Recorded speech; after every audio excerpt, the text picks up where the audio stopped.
Verdades básicas cristãs. Parte 13. No vídeo anterior, vimos que a vida humana, após sua criação, continua mesmo após a morte física. Embora a imortalidade seja um atributo exclusivo de Deus, a Bíblia revela que a existência consciente do homem se estende além da morte. Textos do Antigo e do Novo Testamento mostram que tanto justos quanto ímpios têm um destino eterno, culminando na ressurreição para a vida ou para juízo. Também examinamos as diferentes teorias sobre a origem da alma, como a pré-existência, o criacionismo e o traducianismo, e suas implicações bíblicas. Embora não possamos afirmar com certeza como a alma é originada, a Bíblia revela que Deus forma o espírito no interior do homem e que toda a humanidade tem uma origem comum em Adão, sendo, portanto, unida em sua essência. Inscreva-se no canal, ative as notificações e compartilhe este vídeo com outras pessoas. Juntos, podemos levar a palavra de Deus ainda mais longe. Dando continuidade ao nosso estudo, neste vídeo exploramos a constituição do ser humano segundo a revelação bíblica. Vamos ao conteúdo. Constituição. Gênesis 2 verso 7. E formou o Senhor Deus o homem do pó da terra, e soprou-lhe nas narinas o fôlego da vida, e o homem tornou-se alma vivente. O homem foi formado do pó da terra, corpo, recebeu o sopro da vida da criação, espírito e se tornou alma vivente, a alma, de forma que o homem é constituído por espírito, alma e corpo. Espírito. A palavra espírito é equivalente a ruá, hebraico e pneuma grego. Algumas funções são atribuídas ao espírito, tais como entendimento. E os que erram de espírito virão a ter entendimento, e os murmuradores hão de aceitar instrução. Isaías 29 verso 24, memória, de noite indago o meu íntimo, e o meu espírito perscruta. Salmo 77 verso 6, humildade, bem-aventurados os humildes de espírito, porque deles é o reino dos céus. Mateus 5 verso 3, amargura, ambos se tornaram amargura de espírito para Isaque e para Rebeca. Gênesis 26 verso 35, angústia, ditas estas coisas, angustiou-se Jesus em espírito e afirmou, em verdade vos digo que um dentre vós me trairá. João 13 verso 21, ciúme, e o espírito de ciúmes vier sobre ele, e de sua mulher tiver ciúmes, por ela se haver contaminado, ou tiver, não se havendo ela contaminado. Número 5 verso 14, a altivez, a soberba precede a ruína. E a altivez do espírito, a queda. Provérbios 16 verso 18, e a opressão, perto está o Senhor dos que tem o coração quebrantado e salva-os de espírito oprimido. Salmos 34 verso 18. O espírito é a parte do homem que pode entrar em comunhão com Deus e adorá-lo. O espírito tem três faculdades principais que são a consciência, intuição e comunhão. Essas faculdades são correlacionadas e agem coordenadamente. No espírito não regenerado, essas faculdades ainda existem, mas não funcionam adequadamente, muitas vezes, são subjugadas ou confundidas pelas faculdades da alma.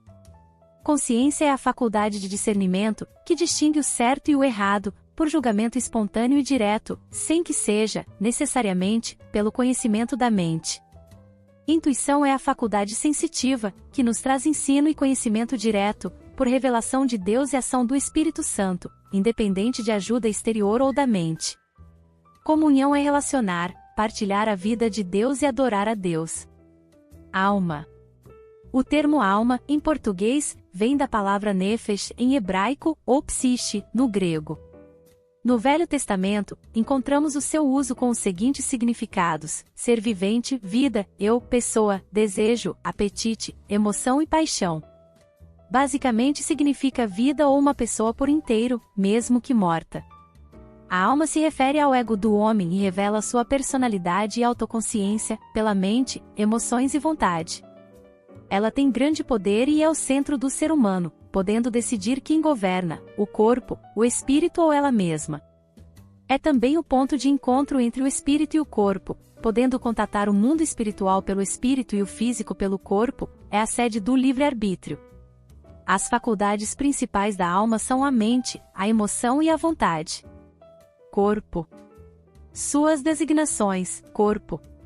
São os olhos a lâmpada do corpo. Se os teus olhos forem bons, todo o teu corpo será luminoso. Mateus 6 verso 22, carne. Logo, já não sou eu quem vive, mas Cristo vive em mim, e esse viver que, agora, tenho na carne, vivo pela fé no Filho de Deus, que me amou e a si mesmo se entregou por mim. Gálatas 2 verso 20, corpo de humilhação. O qual transformará o nosso corpo de humilhação, para ser igual ao corpo da sua glória, segundo a eficácia do poder que ele tem de até subordinar a si todas as coisas. Filipenses 3 verso 21, vaso de barro. Temos, porém, este tesouro em vasos de barro, para que a excelência do poder seja de Deus e não de nós. 2 Coríntios 4 verso 7, templo do Espírito Santo. Acaso, não sabeis que o vosso corpo é santuário do Espírito Santo, que está em vós, o qual tendes da parte de Deus, e que não sois de vós mesmos? 1 Coríntios 6 verso 19. Todos os homens serão ressuscitados dos mortos, não vos maravilheis disto, porque vem a hora em que todos os que se acham nos túmulos ouvirão a sua voz e sairão. Os que tiverem feito bem, para a ressurreição da vida, e os que tiverem praticado o mal, para a ressurreição do juízo. João 5 verso 28 e 29. Os não redimidos serão ressuscitados para uma existência eterna no lago de fogo, vi também os mortos, os grandes e os pequenos, postos em pé diante do trono. Então, se abriram livros. Ainda outro livro, o livro da vida, foi aberto. E os mortos foram julgados, segundo as suas obras, conforme o que se achava escrito nos livros. E, se alguém não foi achado inscrito no livro da vida, esse foi lançado para dentro do lago de fogo. Apocalipse 20 verso 12 e 15, e os remidos para estarem com o Senhor. O corpo é a parte do homem que entra em contato com o mundo material e possibilita a consciência dele, através dos 5 sentidos, visão, audição, olfato, paladar e tato. Outros aspectos imateriais. O número de versos para ilustrar a constituição do homem, como espírito, alma e corpo é extenso e, muitas vezes, parecem se referir a mais de uma parte da constituição do homem, especialmente a alma e o espírito, o que nem sempre é fácil de separar. Hebreus 4 verso 12. Porque a palavra de Deus é viva e eficaz, e mais cortante do que qualquer espada de 2 gumes, e penetra até a divisão de alma e espírito, e de juntas e medulas, e é apta para discernir os pensamentos e intenções do coração. Mas existem várias outras palavras que se referem à parte material do homem, sobre as quais destacaremos a palavra coração, devido à sua importância, a se referir ora ao espírito do homem e ora à alma do homem. Na maioria dos casos o coração é utilizado para se referir ao homem interior ou às muitas facetas de sua personalidade. O coração é o conceito mais amplo de todas as facetas da parte material do homem. E a sede da vida intelectual, emocional, volitiva e da consciência espiritual do homem. De novo, determina certo dia, hoje, falando por Davi, muito tempo depois, segundo antes fora declarado. Hoje, se ouvirdes a sua voz, não endureçais o vosso coração. Porque a palavra de Deus é viva, e eficaz, e mais cortante do que qualquer espada de 2 gumes, e penetra até ao ponto de dividir alma e espírito, juntas e medulas, e é apta para discernir os pensamentos e propósitos do coração. Hebreus 4 versos 7 e 12. Respondeu-lhe Jesus: Amarás o Senhor, teu Deus, de todo o teu coração, de toda a tua alma e de todo o teu entendimento. Mateus 22 verso 37. Marcos 12 verso 30. Amarás, pois, ao Senhor teu Deus de todo o teu coração, de toda a tua alma, de todo o teu entendimento e de todas as tuas forças. Desta forma, o coração pode ser considerado como uma janela entre o espírito e a alma, envolvendo todas as faculdades da alma e a faculdade de consciência do espírito. O coração é o centro da vida intelectual, pois adquire o conhecimento da palavra de Deus. Guardo no coração as tuas palavras, para não pecar contra ti. Salmo 119 verso 11. Ele sabe. Sabe, pois, no teu coração, que, como um homem disciplina a seu filho, assim te disciplina o Senhor, teu Deus. Deuteronômio 8 verso 5, é fonte dos maus pensamentos e ações. Porque do coração procedem maus desígnios, homicídios, adultérios, prostituição, furtos, falsos testemunhos, blasfêmias.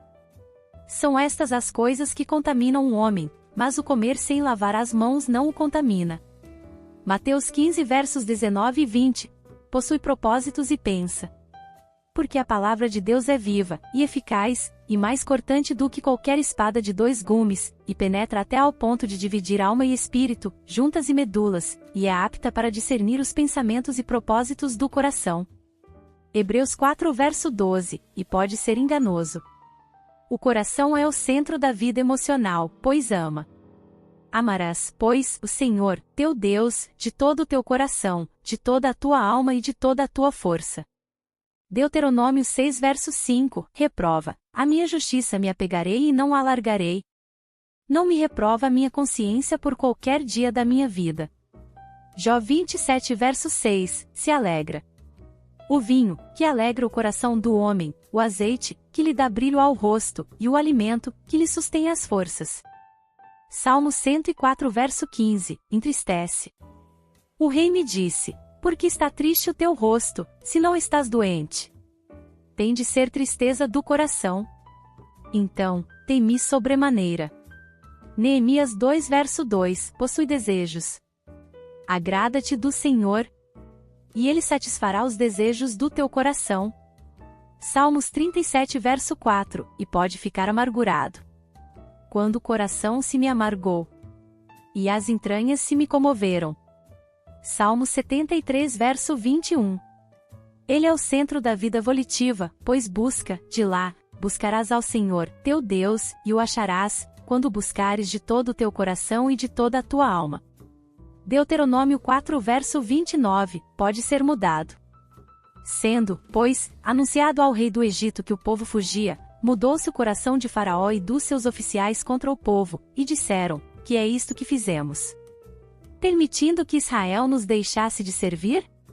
Êxodo 14 verso 5, e endurecido. Vendo, porém, Faraó que havia alívio, continuou de coração endurecido e não os ouviu, como o Senhor tinha dito. Êxodo 8 verso 15.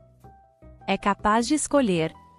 Porém os magos do Egito fizeram também o mesmo com as suas ciências ocultas, de maneira que o coração de Faraó se endureceu, e não os ouviu, como o Senhor tinha dito.